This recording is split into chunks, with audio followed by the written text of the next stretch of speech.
Well, Krept and Konan, join us now. Morning to you, boys. Thanks very much for coming in this morning. Let's start with the experience you had going to the Houses of Parliament. So you were invited by Diane Abbott to be involved in a conversation about drill music and about sort of the impact of drill music and a potential ban on that sort of music. What's your perspective on that, Krept?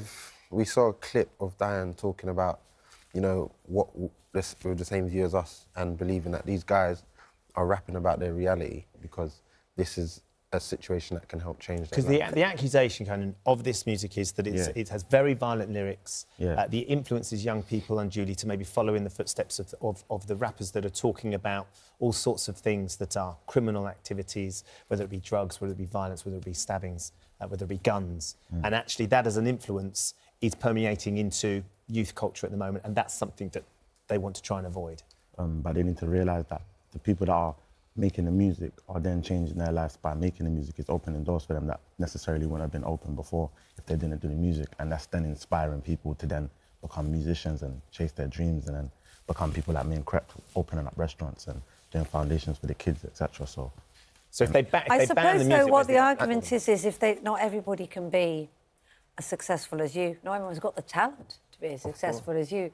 So, but if they see people who are successful, I know your lyrics aren't violent now, but if they see them sort of sanctioning carrying knives, using that kind of thing in their lyrics, then the suggestion would be that it's making it seem OK for them to do it and, in fact, cool to do it. Glamorising it. Yeah, but at the same time, they're rapping about their reality and they need to understand that if, for example, they were to ban drill music, is violence going to stop?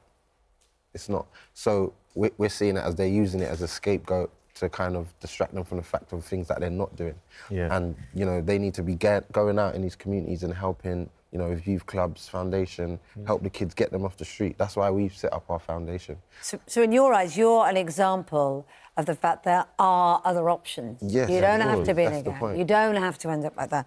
What do you feel about some of the violent lyrics that other artists use?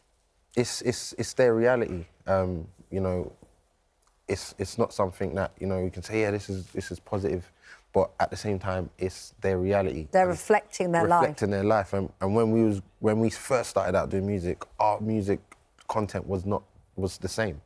But as music changes your life circumstance, you can start then rapping about different things, experiencing different things. If you speak to a lot of these kids, a lot of them haven't even left where they're from. They don't even know about going, you know, from Manchester to Birmingham. They haven't even left the country to experience anything but that. So it's like, if music can take you around the world touring, you can bring your friends with you, why would you want to stop that? And, you know, get them, would you rather them on the streets or in the studio? Because I personally would rather them in the studio. And your foundation, which is Positive Direction, is essentially to try and do that, to broaden the horizons for some of these young people that are in the area where you live, and beyond that, to understand that there is other options. Yeah, of course. We've got people that we work with, so like our graphic designer, songwriters, beat makers. Like, we made a scheme after school to keep them doing something instead of them being on the street.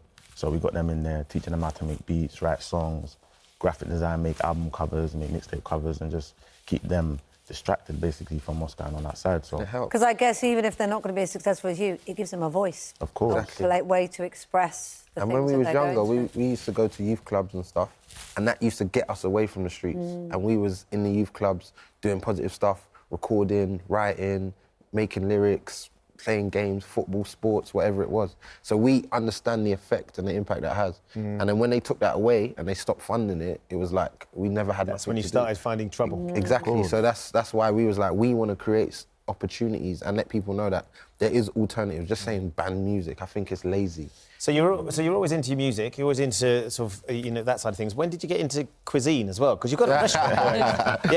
It's cones and crepes and Crepes and cones. Do you serve crepes and ice cream cones? Yeah. I love that. And a lot more. Yeah, we do like hot food, chicken, burgers. Will we ever come in and find you behind the fryer, the deep fat fryer, doing the chips? Yeah, I've had to be in there. You know, when our chefs haven't turned up for work, you have to get in the kitchen and start serving everything. Man. Like, people have seen us like, oh my God, you're actually here. You're actually my waiter today. Like, and I'm like, yeah, I'm here today. Doing the hard yards. Exactly. You got to do the graft. You got to do the graft. Too right. Well, look, thank you for coming in and sharing your thoughts today as well. Best of luck with the foundation and the restaurant. Yeah. Thank you and the for music having us, particularly as well. It's really good to get your perspective. Thank you.